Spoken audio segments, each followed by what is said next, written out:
Can an alien understand what it means to be human?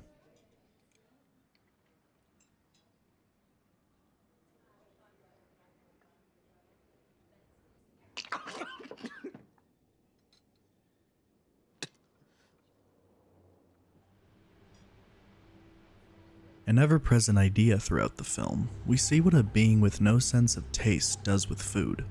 What reaction comes across when you have no sense of humor or rhythm, but are subjected to both?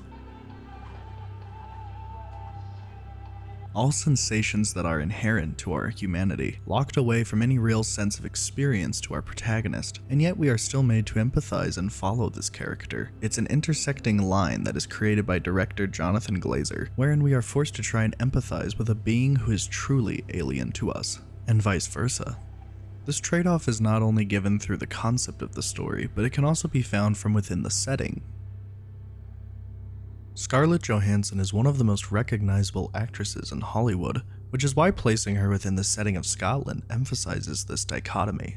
She is as alien to Scotland as her character is to us, allowing for Glazer to film Scarlett in real time, with a combination of actors and unsuspecting civilians. And here she is walking down a street. It's a live street. There's no lock-off. There are no extras. These are shops and people going about their normal business. Glazer further shades our sense of reality by creating a setting that is both alien and familiar to us, which ties back to Scarlett's character as a true wolf in sheep's clothing, making every part of the film and our experience with it a gray section between foreign and familiarity. This makes it easier to take in the stranger parts of this story, and it makes the idea of relating to the unknown a little more approachable.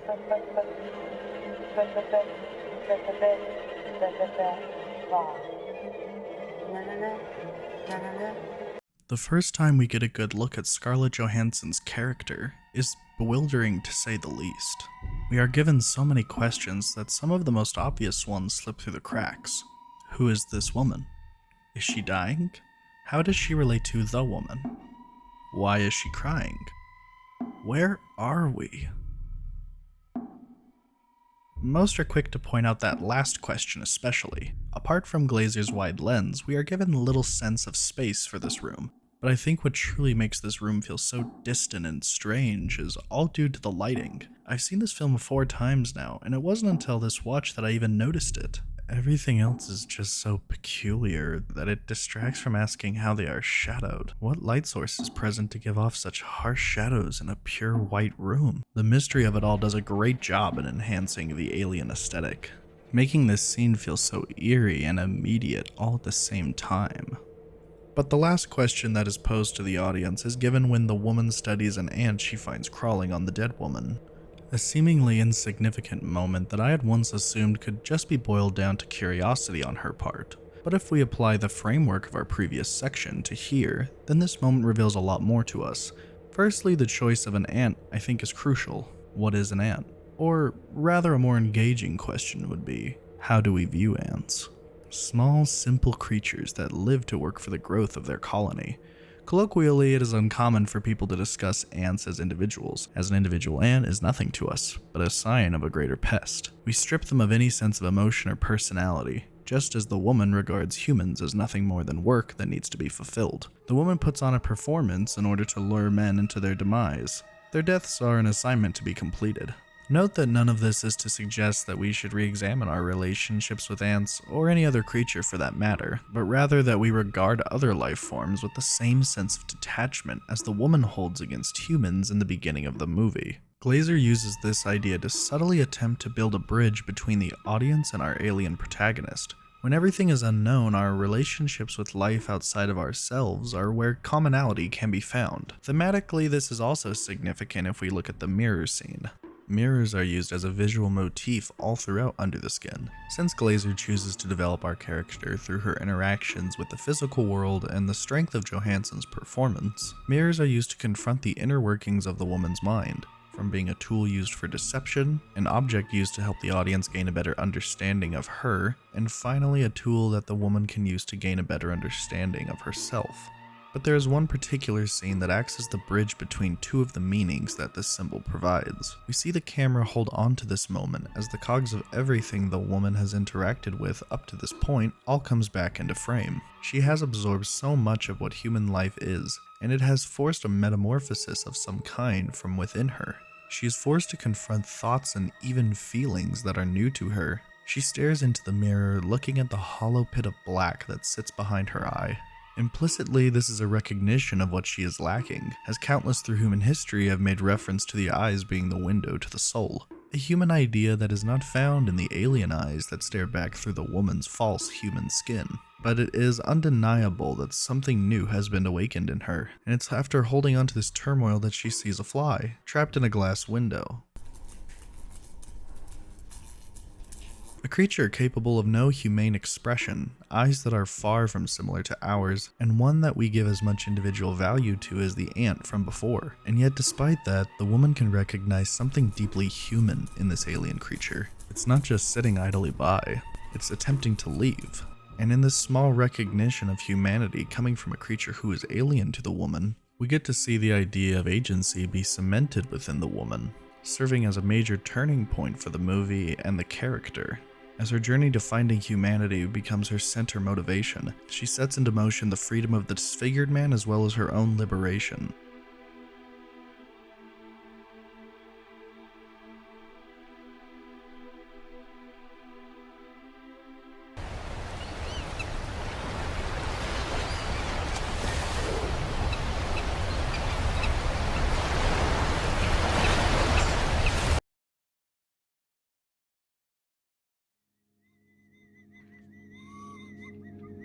How do you show tragedy while removing human sympathy?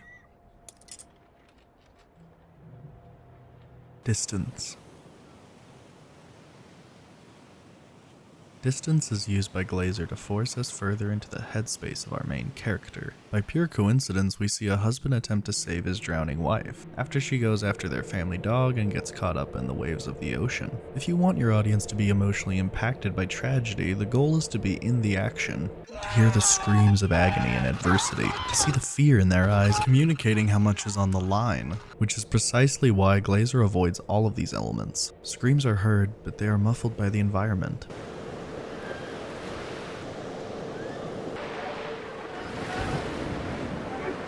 We can see the horror before our eyes, but how impactful is that at this distance? We don't tear up at the sight of car crashes. The further we are from an incident, the harder it is to emotionally invest in it. This idea is capitalized on when the camera cuts away moments before the death of either husband or wife can be confirmed to us. Instead, we are forced to sit with the knowledge of certain death fresh on our minds, as the woman walks slowly to her target. The objectivity the camera gives off is indicative of the headspace and priorities of the woman. But what truly establishes the perspective of the woman comes right after this scene. As the bad man returns at night to the beach, he gathers any evidence that the swimmer was there, and amid this we hear the unmistakable sound of a baby crying.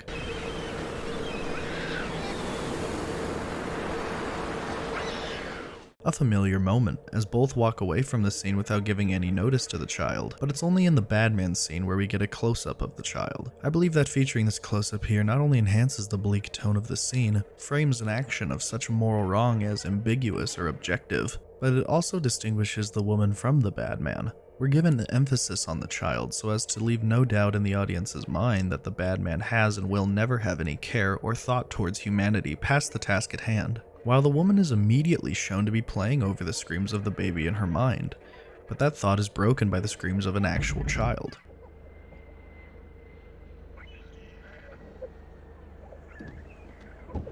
This leaves the question open as to whether or not the screams were there the whole time, diegetically coming from the child in the car next door, or if this incident did leave an impression on her. For my money, I would say that leaving the child on the beach did not impact her emotionally or was even much of a turning point, but rather is one of the first peculiarities that stuck with her, something so alien to her that she couldn't help but think it over, immediately distinguishing him from her.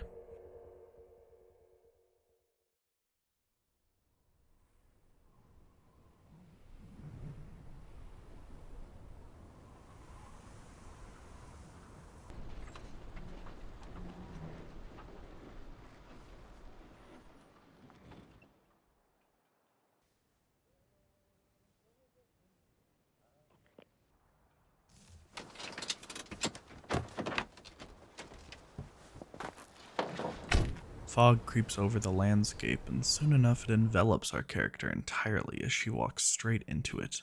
Abandoning any reminders of her task, the woman now stands in whiteness, not of the sterile, all-encompassing, and paradoxical kind, but something more grounded. She is now back where she started, a chance for a new beginning, one where the rules and destination are not laid out in front of her, but instead it is an open path forward, an unknown path of discovery that she can choose to explore herself. She hesitates and considers going back to the more rigid and familiar job from before, but a simple reminder of the world's many mysteries is enough to sway her decision.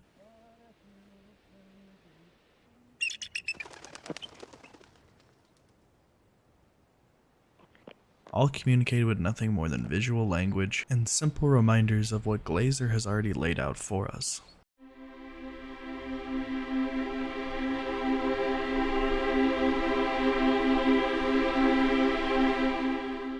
Upon first viewing, the ending was the sort of bleak, nihilistic material that the first half of the movie implied it was going to be. The second half showed signs of hope, but were ultimately crushed in the most desolate way possible. But as I've revisited the film, there have been more and more scenes that I could find a passable interpretation for, but nothing more satisfying than that. Soon enough, I began to think of the ending in the same way, as it certainly worked well enough for the tone it wanted, but thematically I was never able to tie it all together in the way I wanted to. At least not until I saw it for my fourth time, just this last week. And all of a sudden it just clicked. A pattern became clear to me as we went through the movie. Two moments in particular stood out: the blissful people montage and the sleeping in the trees. Both feature reality-bending visuals and are clearly more symbolic than they are literal, and those symbols seem pretty clear to me. With the first, we see a montage of everyday people. Seeing the mundane actions performed over and over again is given a new perspective, considering this is the first time that the woman has subsided her task. Not in an effort to twist these things into deception, much like the clothes and lipstick from before, but instead it comes from an earnest desire to understand. Glazer communicates the wealth of information that's being absorbed by the woman by superimposing all of these images on top of each other, until we see the face of the woman appear in the center of it all. It is here that I think we finally see the woman begin to build a bridge, a connection to humanity. It's also pretty coincidental that this scene was preceded by the woman being helped to her feet, the first sign of empathy afforded to the woman.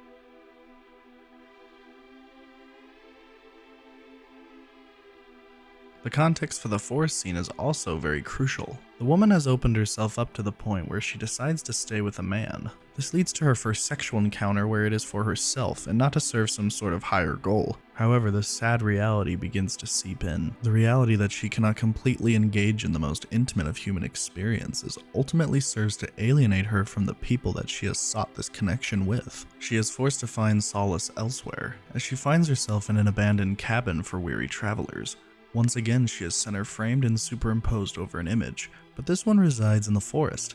As the wind blows through the bristles and branches, it does embody something more spiritual than physical, and the similarities of the two scenes are quite striking. They both feature a superimposed image, they embody more ethereal qualities, and the woman is framed in the center. These are not difficult pieces to put together by any means, but what I think helps add a greater context to these scenes as well as the ending are found within the idea of connection. If this scene was supposed to give us perspective into her connection to people, then it's only obvious that this scene is supposed to show her connection to nature. The very first bit of curiosity she showed us was not of humans, not of our skin, not of our clothes, not of our emotions, but just an ant, a feature of nature and ostensibly the world. It's in this dichotomy that I find a lot of people underestimate Under the Skin. Stories that feature an alien landing on Earth always end up placing the significance on if the alien can be humanized. While Glazer tackles this question, he doesn't stop there. He allows our protagonist to have a more complex relationship with the world around her, which not only makes the movie feel a bit more unique and substantive, since the execution is on point, it also makes the woman feel like a more well-rounded character. Why would you put all of your focus on trying to comprehend humans when there's an entire world out there that is just as alien to you as humans are? But finding the peaceful embrace of nature is not so simple when disturbed by the presence of man.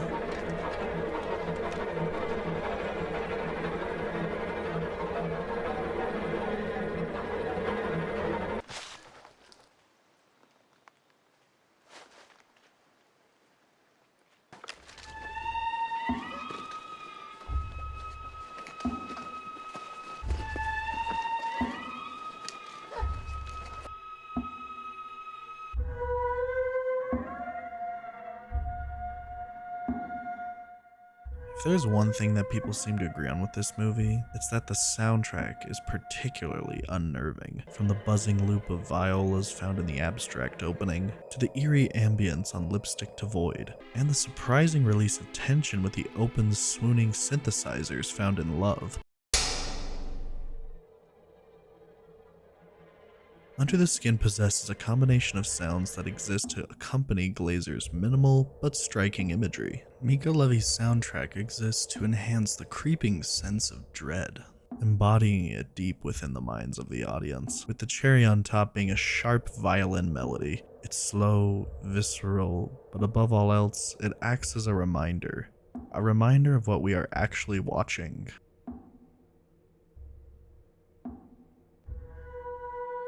This reoccurring melody shows itself after the woman has lured an unsuspecting man into her chambers, serving as a deceptive theme of seduction, akin to a predator luring in their prey.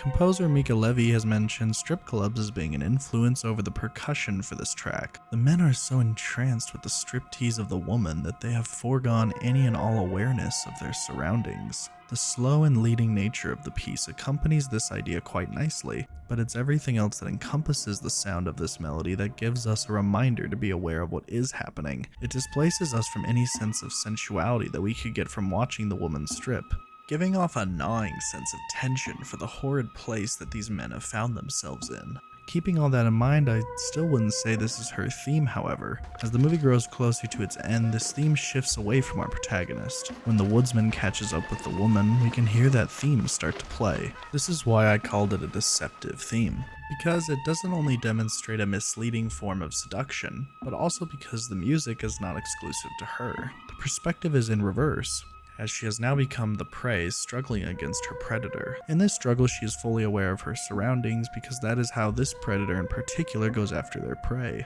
The theme has evolved to reflect its actual purpose as a symbol of predation. That is, until it changes again. Before the man is able to fulfill his twisted desires, he rips a part of the woman's flesh, where her true form is revealed to us, but the theme continues to play.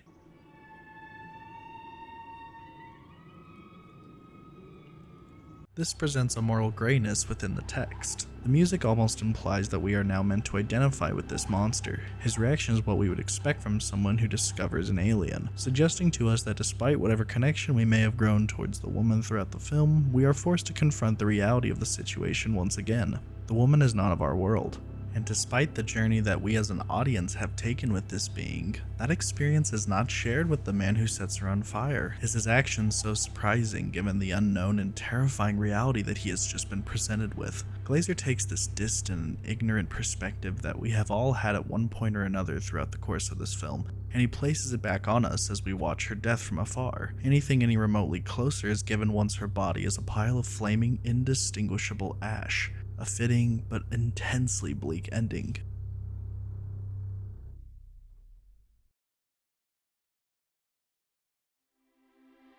That is until we are offered one final motif. We cut to the bad man as he stands centerfold looking with directionless confusion. He almost looks out of place in his own environment. This tells us a couple things. One of them is that he's going to remain on his current path, never stepping foot into the foggy white haze that our protagonist once did. He is steadfast in his mission and has no desire to deviate from it, in part due to the lack of actual human interaction that he has had. This also tells us that he seems to have failed in his goal and that his fate may now be uncertain. At the start of the film, he finds a woman who we see get replaced by the woman. And now, with the death of her, perhaps his connection to her is severed and that is why he ends up lost here. But most importantly, the bad man is placed in the center of the frame, just as the ashes of the woman are. We see the gray smoke rise and cut through the purity of the sky. Taking into consideration the significance of the ethereal center framing, this shot fits within the same similarities that we outlined in our last section. But what could that mean? Perhaps she can find in death what she couldn't have found while living.